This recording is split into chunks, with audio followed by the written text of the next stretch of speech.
बोल सियावर राम जय जय राम मेरे प्रभु राम सीताराम। मंगल भवानी अमंगल हारी द्रवहु सुदशरथे अजिरे विहारी। दीन दयाल विरज संभारी हरहु नाथ मम संकट भारी। दीन दुखियों पर दया करना आप सबका व्रत है और हम सब दीन हैं, अतः उस व्रत को याद करके हे नाथ हमारे सबके भारी संकट को दूर कीजिए। बोल सियावर राम जय जय राम मेरे प्रभु राम सीताराम। सब सन कहा बुझाई विधि धन जिन धन तब होई सिय रामा। शंभु शुक्र सन भूत सुत ऐ जीत रन सोई सिय रामा। ब्रह्मा जी ने सबको समझाकर कहा इस दैत्य की मृत्यु तब होगी जब श्री शिव जी के वीर से पुत्र उत्पन्न हो, इसको युद्ध में वही जीतेगा। मोर कहा सुनि करहूं पाई होई ईश्वर करहीं सहाई। सत्य में जो तजी दक्ष मख देहा जन्म जाय हिमाचल गेहा।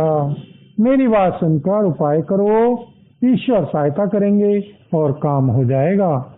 श्री सती जी ने जो दक्ष के यज्ञ में देह का त्याग किया था उन्होंने अब हिमाचल के घर जाकर जन्म लिया है। कहीं तपु कीन शंभुपति लागी शिव समाधि बैठे सब त्यागी।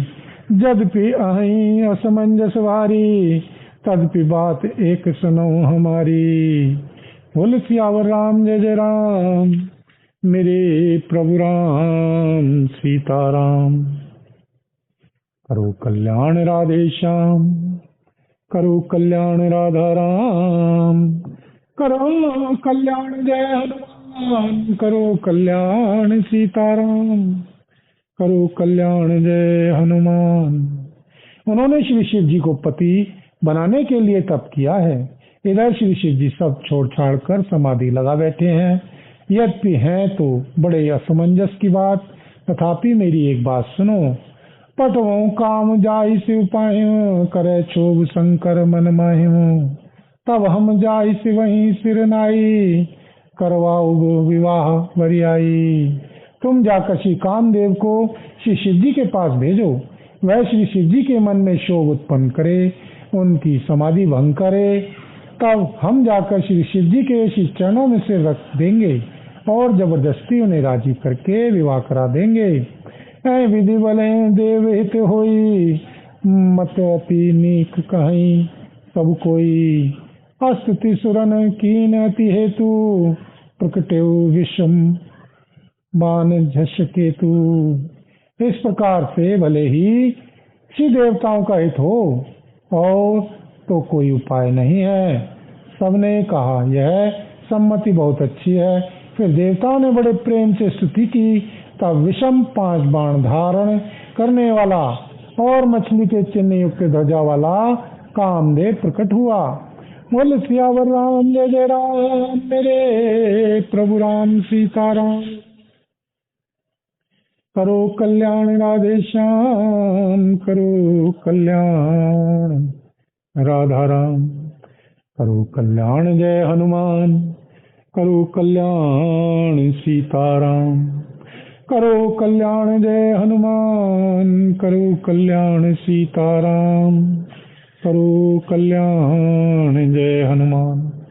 सुरन कही निज विपति सब सुनि मन कीन विचार सिय रामा। शंभु विरोध न कुशल मोहि बीच कहूँ असमार सिय रामा। देवताओं ने श्री कामदेव से अपनी सारी विपत्ति कही। सुनकर श्री कामदेव ने मन में विचार किया और हंसकर श्री देवताओं से यूं कहा कि श्री शिव जी के साथ विरोध करने में मेरी कुशल नहीं है। तदपि कर्म में काज तुम्हारा श्रुति कह परम धर्म उपकारा। पर हित लाग तजहि जो देही संतत संत प्रशंसा ही। तथापि मैं तुम्हारा काम तो करूंगा, क्योंकि वे दूसरे के उपकार को परम धर्म कहते हैं। जो दूसरे के हित के लिए अपना शरीर त्याग देता है, संत सदा उसकी बड़ाई करते हैं। अस कहीं चले सब वहीं फिर नाई सुमन धनुष कर सहित सहाई, चलत मारस हृदय विचारा, शिव विरोध ध्रुव मरनु हमारा। यूं कह और सबको सिर नवाकर श्री कामदेव अपने पुष्प के धनुष को हाथ में लेकर वसंत आदि सहायकों के साथ चला। चलते समय श्री कामदेव ने हृदय में ऐसा विचार किया कि श्री शिव जी के साथ विरोध करने से मेरा मरण निश्चित है। तब आपन प्रभाव विस्तारा, निज बस कीन सकल संसारा। कोप जबहि बारी चरके तू, छन मोह मिटे सकल सुति से तू। तब उसने अपना प्रभाव फैलाया और समस्त संसार को अपने वश में कर लिया। जिस समय उस मछली के चिन्ह की ध्वजा वाले कामदेव ने कोप किया, उस समय क्षण भर में ही वेदों की सारी मर्यादा मिट गई। ब्रह्मचर्य व्रत संयम नाना, धीरज धर्म ज्ञान विज्ञाना। सदाचार जप जोग विरागा, सदा विवेक कटकु सब भागा। ब्रह्मचर्य नियम, नाना प्रकार के संयम, धीरज धर्म ज्ञान विज्ञान, सदाचार जप योग वैराग्य और विवेक की सारी सेना डरकर भाग गई। भागे विवेकु सहाय सहित सो सुभट संजुग महिमुरे। कद ग्रंथ पर्वत कंदरन मोह जायते अवसर दुरे। होनिहार का कर तार को रखवार जग खर बरुवर परा।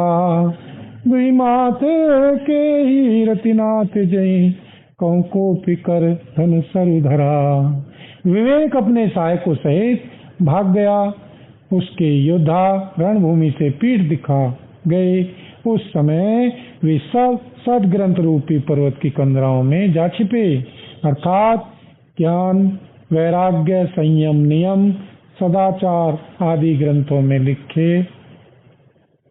में ही लिखे रह गए। उनका आचरण छूट गया।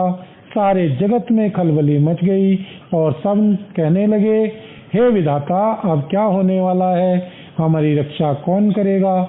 ऐसा दो सिर वाला कौन है जिसके लिए रति के पति कामदेव ने कोप करके हाथ में धनुष बाण उठाया है? बोल सियावर राम जय जय राम, मेरे प्रभु राम सीताराम।